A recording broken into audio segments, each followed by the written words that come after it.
hands. Yeah, it's hustle in the hands. Bruin fans, welcome to the first episode of Westwood Open House. I'm your co-host, Anthony Nguyen of the Sporting Tribune. Got my star host.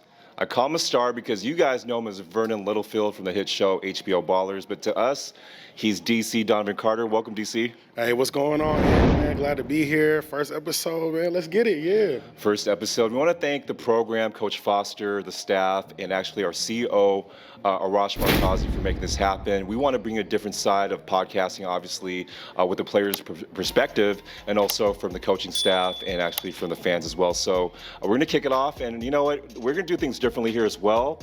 All guests of Westwood Open House have to bring a gift. Now I'll let DC talk about that for a bit. Yes, sir. So our goal right now is when you come in, we want you to bring something in, man. It's an open house. Bring your hospitality.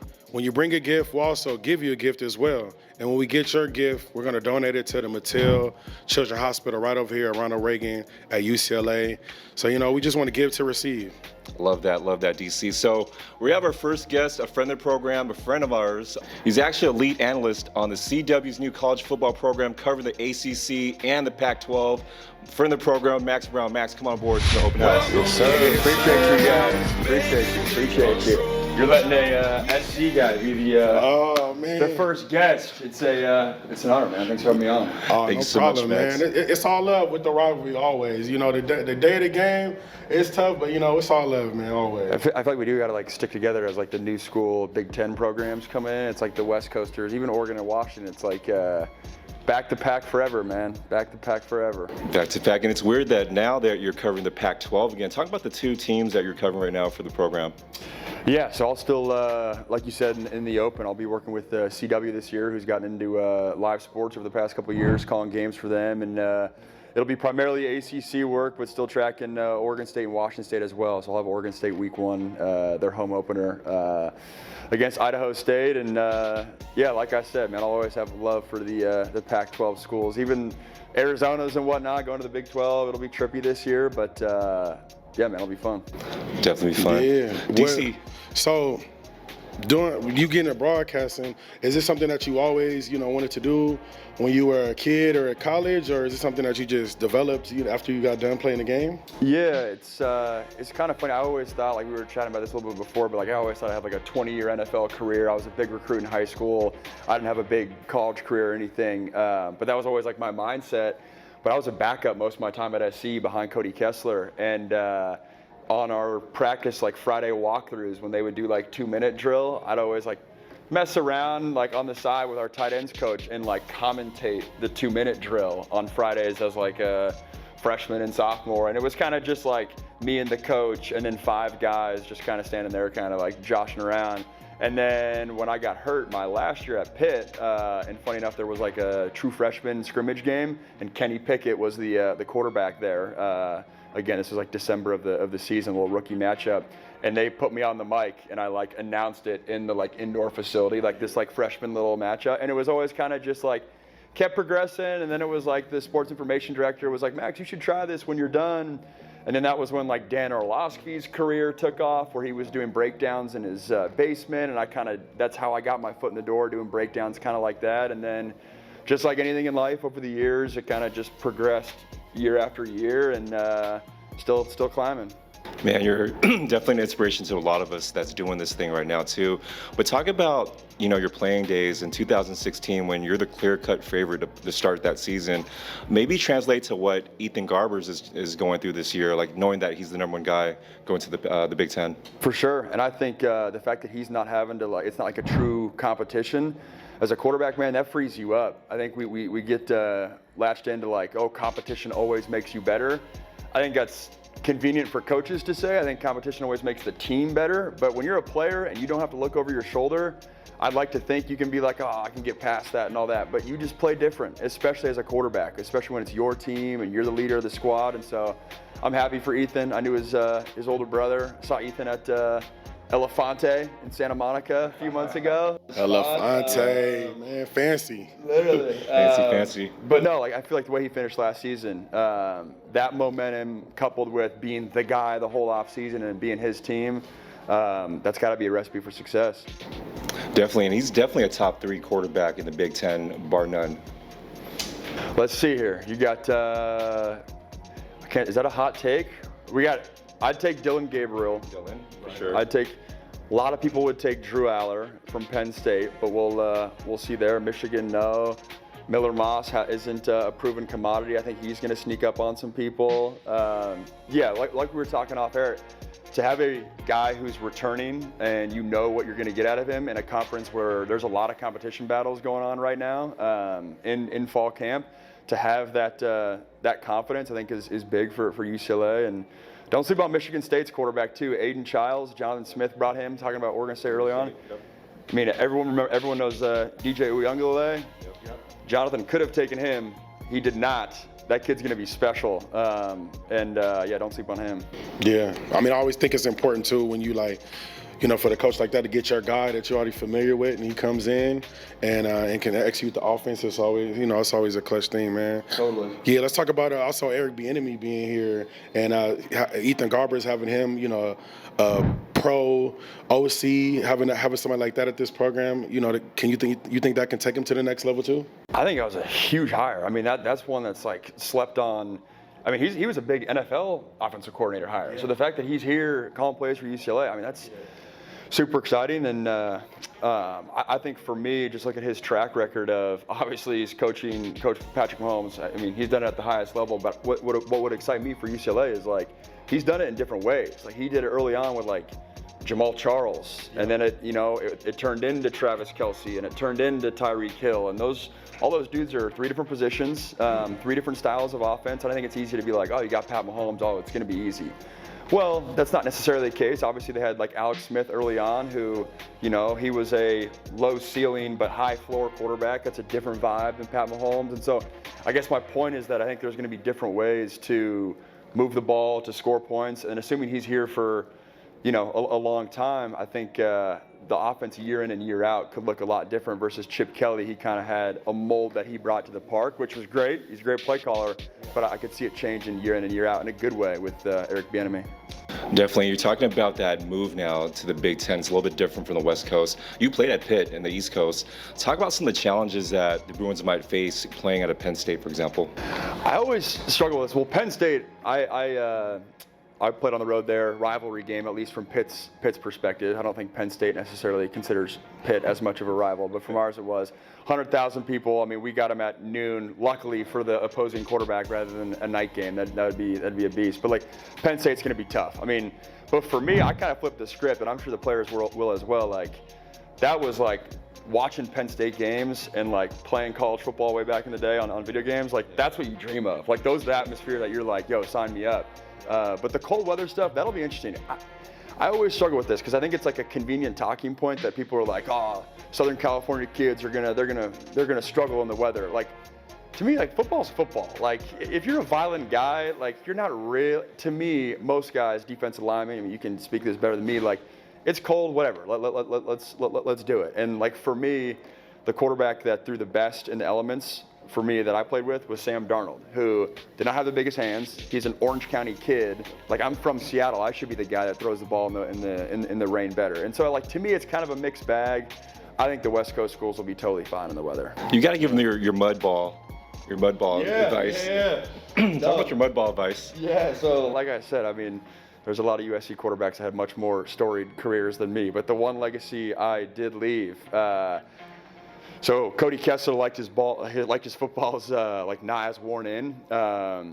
And I mean, I said fresh out of the wrapper. He might say, hey, a few weeks of worn in. But long story short, one of our football managers was with Tom Brady for a summer in New England, and Brady had this mud recipe, probably similar to working in a baseball glove kind of thing.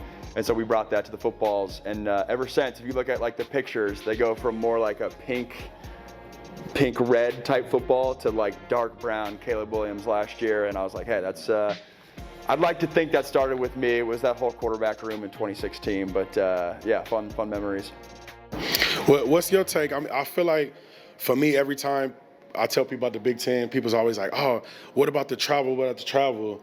But I always say, like, traveling was cool for me because, you know, it's a charter plane. You get to stay at a nice hotel. But what's your take on for football, it's a different beast. Like, we get the charter planes. Like, my wife played volleyball. Like, the volleyball, like, how they're going to travel and Olympic sports and all that, that's going to be a different beast. But I always liked road games. Me too. To me, across the board, like, playing in the Coliseum at SC was amazing. But there's just something about road games and you know, people get up for SC too, and UCLA is a similar way. I'm interested to see though how the Big Ten schools travel to the Rose Bowl because you know that's going to be a factor, right? It's like late in the season of hey, it can be my one trip to go out to LA, and you're a Rutgers or whatever, Minnesota. Like that'll be interesting to track. But I was always a road game guy.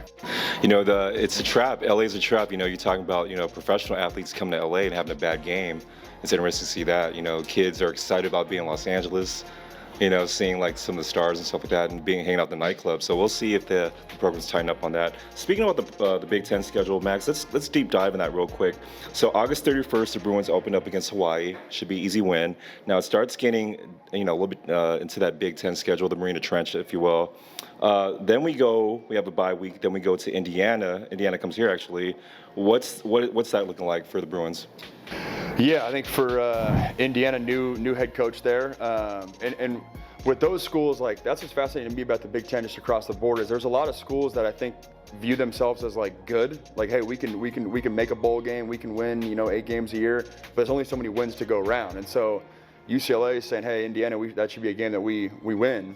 But Indiana, on the flip side, when they're looking at their schedule, they're saying that's a game that we should win. And so, obviously, again, only so many wins to go around. But that'll be interesting. New head coach for Indiana. Obviously, not the most storied football program, but again, they've been respectable in years past. Yeah, they got a lot of transfers. I think they got the most transfers out of all the schools in the Big Ten. So I'm interested to see how they gel because that's only going to be the second game of the season. So I feel like you need like 3-4 games to kind of get it to click. Totally. And then that gauntlet happens right after that, I think. The gauntlet happens. DC's going to be at LSU. That gauntlet starts on the 21st against LSU. That's going to be tough. Yeah, at LSU. Yeah. And that'll be interesting. USC has them week 1, so you'll kind of get gauge on that.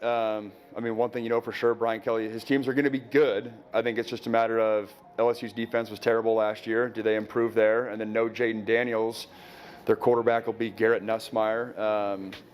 Funny enough, his dad was first coach to ever offer me, so I've known that dude since he was like in 2nd grade, which is crazy. But yeah, it'll be interesting. I think LSU's a team that like no one, or like you know they're going to be good, but they're the type of team that could be great, or they could be a team, especially in a loaded SEC, that's like a 500 team. All right, so I see that too. And then Dylan Gabriel comes to the Rose Bowl on the 28th.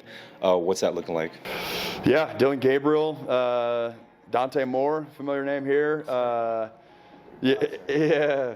Oregon's loaded, man. Oregon is not only a favorite in the conference, but you know a national title contender, and it feels like we've said that a little bit in years past of like Oregon's got some dudes, but it feels like this year's different across the board.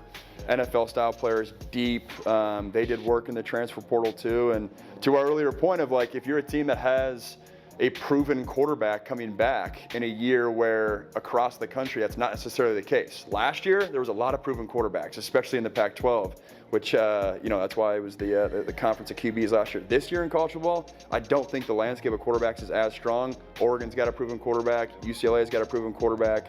That'll be a good one. And to your point, there's a lot of first-year transfers into the Big Ten, right? So it's kind of open season, and you know we love the underdog role here at Westwood. But I think, like to your point, Ethan Garber's coming back as a strong suit for the Bruins. And their receiver room is your guys' receiver room is loaded. I mean, yeah, top. It's got to be a top 3 room at least in the Big Ten, and then you could extend that. You know, out there in the country. I mean, I love J. Michael Sturman. We were talking about it offline. I mean, I called one of his first games at Cal a couple years ago, and you could tell just the way they were talking about him of like, hey, get ready. Like he's kind of next up, not only like just as a good college player, but at the pro level as well. Big, physical, explosive. I think not only is it good to have a proven commodity back at quarterback, but when he can just play point guard mode and have the weapons out there to just sling the rock around. That'll be fun to watch. Yeah, we just got to give him the ball. That's what I say, man. But he's a good man. He's good for us. We just got to give him the opportunities. My favorite TJ Harden too, man. We got a good running back, so we got to give these guys the ball. That's my thing on any program, because I feel like people, they get cute, they want to get away from their bread and butter, but like give your playmakers the ball, let them do what they do. Yep. Fishing to see how the defense here, how that turns around. And lost a lot, but had a lot of talent too. Yeah, I'm interested too. Yeah. No, we're excited about that receiver room. We're talking about Logan Loya coming back, first number ones and first downs. We're talking about TMA, Titus. Great hands. He didn't play last year, so it's interesting to see what he's going to do this year. But yeah, that Bruin receiver core is going to be actually first top 3 in the Big Ten. So then on the 5th, we go to Penn State in the whiteout game. Yeah, Penn State, man, they it feels like the past 3 years, it's like book it. They go 10-2 or 9-3 or 10-3 after the bowl game, and it's like they're right on the cusp of. Penn State's the team to me that with the expanded 12-team playoff, they're always like 9, 10, or 11 to like finish the year, or like 10, 11, 12. And so I think this feels like a pivotal year for them. And again, they're looking at the UCLA game like, hey, that's one that we should have. They're focused so much on the Oregons and the Ohio States, but like, don't sleep. And Drew Aller, he was, I think Penn State fans were expecting a lot of him last year, and he was solid enough to obviously like retain the job and still have excitement. But my sense behind closed doors, they're expecting him to take a big jump, again, in a conference that doesn't have a lot of proven QBs. That's going to be an interesting game for sure. On the 12th, Minnesota comes over here. What's that Gopher team looking like to you? Well, I got to be honest with you, I do not know a lot about the Gopher team yet. I've been focused a lot on the ACC stuff yet, but that's a PJ Fleck. I mean, you kind of know the identity of what that team's going to be, but in terms of like playmakers and whatnot, I gotta study up. But it's going to be physical, and again, they're a team that like. They're hanging around that 6-6. They're hanging around that 7-5. They're saying they're just a team that you totally forget about, especially with the new schools coming in. But they're not going to be an easy out by any means. I agree. Like I like Coach Fleck. I'm not all sure about their players, but they always compete. They go to bowl game, and he seems like a good coach, and they win their bowl games too. So yeah. That stretch there of you go through the LSU, Oregon, Penn State. I mean, on one side, it's kind of good that all 3 big-time matchups are bunched up because you can kind of like, grind it out. But you got to be in a point, if you're UCLA, getting out of that matchup where there's still confidence. You're still healthy because there's a runway from like that Minnesota game and then like the 5 weeks later where if you have momentum and you have confidence, like regardless of how those 3 big-time matchups go out, you could really get momentum, finish the year strong, just like UCLA did last year. I agree. Like that, even though they win or they lose, playing those 3 teams with confidence, going against the Minnesotas, then traveling to Rutgers that following week, I think will give UCLA huge confidence finish off the season. There's a lot of people that like Rutgers, and it's funny because you can tell when I was watching Big Ten Media Days of I feel like the West Coast reporters don't know as much about Rutgers, but then like the tried and true Big Ten reporters are like, hey, look at Greg Schiano's squad, don't sleep on them kind of thing. So Rutgers, again, feels like Rutgers and Nebraska are people's darlings for like surprise teams. But then again, like if you're UCLA, like you got to think those are games that we got to have. But yeah, Rutgers, good running back. So it'll be fun to watch. Yeah. 100%. So UCLA has a bye on the 26th, and then we go to the Cornhusker country at Nebraska on November 2nd. Talk about the Cornhuskers this year. Yeah, they had a hotshot, 5-star, true freshman quarterback that, from everything I kind of read and watch, feels like he's gonna start. It'll be, again, like Nebraska feels like nationally they're the team that, last year they had 7 wins and they were like minus 17 in the turnover margin. So if you just cut that in like half, it was like minus 15. If you even cut that in half. And minus 8 is still not good. Like that's not winning football by any means. But you get maybe 9 wins out of them. And so I think that that's a team that's going to be a lot better. When you go to Lincoln, it's going to be sold out. And yeah, again, in year 2 under the new regime or newer regime, that's kind of when you start seeing the tides turning a little bit. But anytime you have a true freshman quarterback, I think it's just a little bit of a guessing game. Even if he is a stud and even if he's going to be an NFL quarterback someday, I mean, UCLA saw last year with Dante Moore. Like, Dante could be an absolute stud, but it just takes time to warm up. And so Nebraska's maybe the type of game you wish you had in September before that kid does start warming up. But regardless, I think it'll be a good test. Yeah, I think the Big Ten didn't do us any favors when they grouped up that lower. That I guess we're playing Iowa over here at the Rose Bowl. Then we travel up to Washington. Now you're from Washington. Talk about going to Washington. Now it's not a Pac-12 matchup anymore. What's that mindset going when it's a Big Ten matchup? Yeah, I think it'll still be. It'll have that Pac-12 West Coast loyalist roots in it a little bit, but going up to Montlake in Seattle is.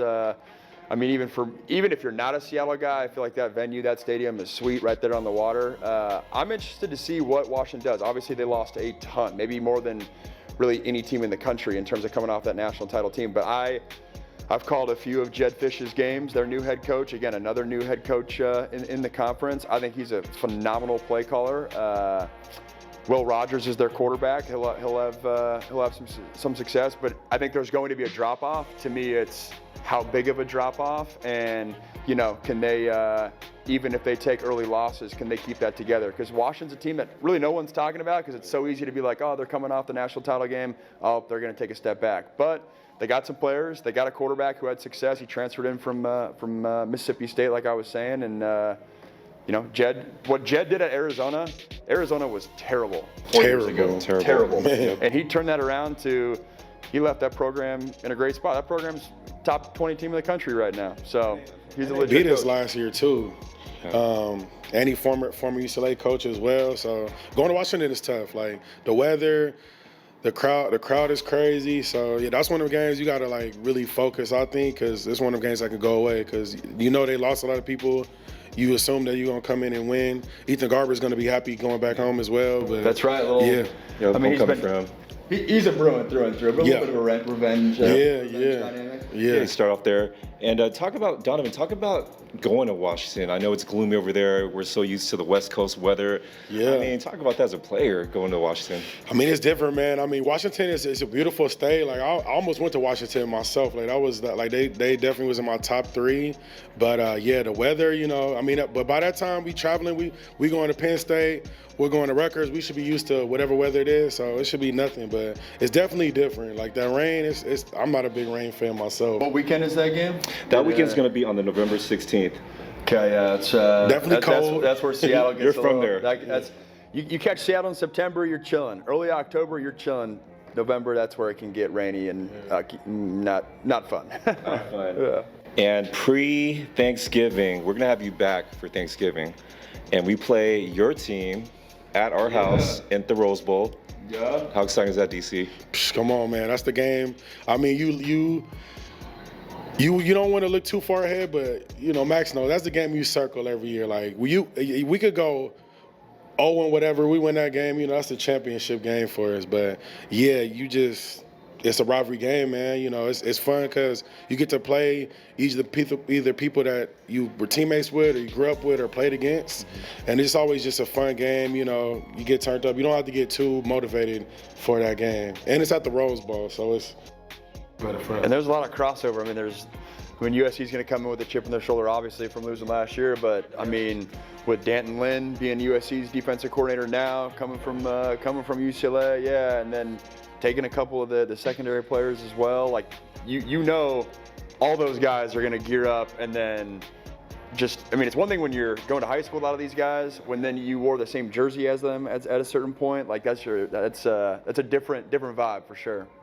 Definitely looking forward to that ball game. And then the Bruins end the season with Fresno State Bulldogs coming down to the Rose Bowl. Should be an easy win, but nothing is guaranteed. Fresno sneaky, man. Fresno sneaky.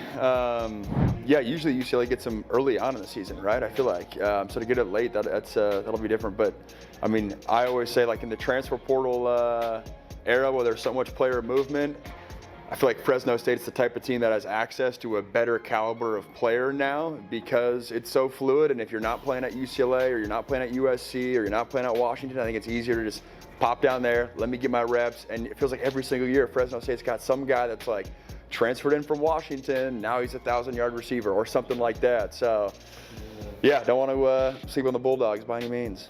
Yeah, that's always a tough game because they also, a lot of them guys have a chip on their shoulder because they didn't get the SC, they didn't get the UCLA offer, so they come there and then when they play, either us or SC, that's like a rivalry game for them. Yep. And I don't know, last time we played them, I forgot who the quarterback was, but we lost at like the last second too. It was Jake Hayner, right? Yeah, Jake Hayner. He was throwing he was a stud. darts. That's my point. Like he was QB at Washington. Like never really found his stride there. Goes to Fresno State and balls out, and that to me, like, I mean, we're sitting here in August. That has the recipe for a little bit of a trap game too. Of like, if you're going through this gauntlet of a Big Ten schedule, you go through the USC game, and then you got to gear up one last time for what will be viewed as a lesser game. That's that'll test Coach Foster for sure. Getting his guys up. What I do respect about this Bruins schedule is there's no easy cakewalks. There's no FBS teams who are playing early in the season like the Alabamas. They usually open up against South Alabama or whatnot. I called the North Carolina, I forget even what school it was last year. It was the season opener last year, but it was again at some NAIA school. Yeah. None of those in the schedule this year. None of those. We usually don't, UCLA usually tries to keep it competitive. Like, I mean, we play like HBCUs these last couple years, but yeah, we getting right to it, man. Because I feel like with the Big Ten, you gotta have a good, good non-conference schedule. But you want to make sure it's competitive too. Definitely. That'll be interesting though as the years go on. Like the days of, I mean, UCLA and USC playing LSU as an out-of-conference game. Like the schedules are already hard enough. Yeah. Like I think the years are potentially numbered with those matchups happening because if you're a head coach, like why am I going out of my way to play LSU when I have all these other matchups and ultimately my resume is going to be, can I get to 10 wins? Can I just get in the playoff and all that? And if you're battling against LSU and you get injured and all that, and it's like, wait, we could have just played San Jose State or something like that, it'll be, that could change. Do you think in the future, because like with the Big Ten having 18 teams, do you think there will just be no non-conference, just straight, just conference games? That'll be interesting. I don't think it'll go that far. I hope not, because even like being a Washington guy, like I hope the Apple Cup, Washington and Washington State stays that way. And like, that's technically an out-of-conference game now. Yeah. Like Oregon State, I hope that stays. Yeah. UCLA or USC Notre Dame, I hope that stays. But that's kind of my point. Is like if you're Lincoln Riley looking around, being like, and people are going to go crazy that I'm even alluding to the fact that game might not be no more. But you have to look around, being like, that game, that's another just gauntlet of a game in a schedule that's already a gauntlet when you're incentivized to just get as many wins as you can just to get in the playoff. So I don't think we'll be there anytime soon. At least I hope not. But you never know. Anything's in play. Man. I mean, I'm a West Coast guy. When I was here, it was a Pac-10. Then it went to the Pac-12. So I think it's just bittersweet. But business is business, man, and it's unfortunate that we couldn't keep it going. But I'm happy to move. Big Ten is an amazing conference. They treat the players right. The network is amazing, and it's going to be competitive football. And I just think with the Pac-12, it was tough. If you lose one game, you kind of out of that playoff conversation. But now with the Big Ten, with all these schools, you kind of lose maybe one or two games and still can kind of get in there. And I just think it's more competitive. And of course, the TV rights deal was a lot more lucrative for us in SC. So you got business. Yeah, exactly, man, exactly. So I mean, it's unfortunate. I'm so happy that we get to keep the rivalry with UCLA and USC, because I know when like Texas went to Texas going to SEC, Texas A&M when they went to SEC, it kind of stopped the Texas A&M rivalry. Right. So I think that it's important, like you said, to keep those. But I was bummed, but it is what it is. Like I'm happy with the Big Ten, like I said, and I'm excited because I always wanted to play in the Ohio States, Penn States, the Michigans. I don't get to play, but I get to go, and watch and be a fan. Yeah, definitely a treat if you're a college football fan. I hate to see you go, man. Max, plug your IGs. Where can people find you and what you got going on for the rest of the season? Yeah, for sure. Just Max Browne on all the social channels. I'm active on YouTube, Instagram, TikTok, Twitter. as well. Social media going crazy. Social media going Yeah. Man. Trying to. Nah, you ain't trying, man. You motivated me. I'm looking. I'm like, man, I gotta get my stuff together, cause I mean, that's how this my first time meeting Max.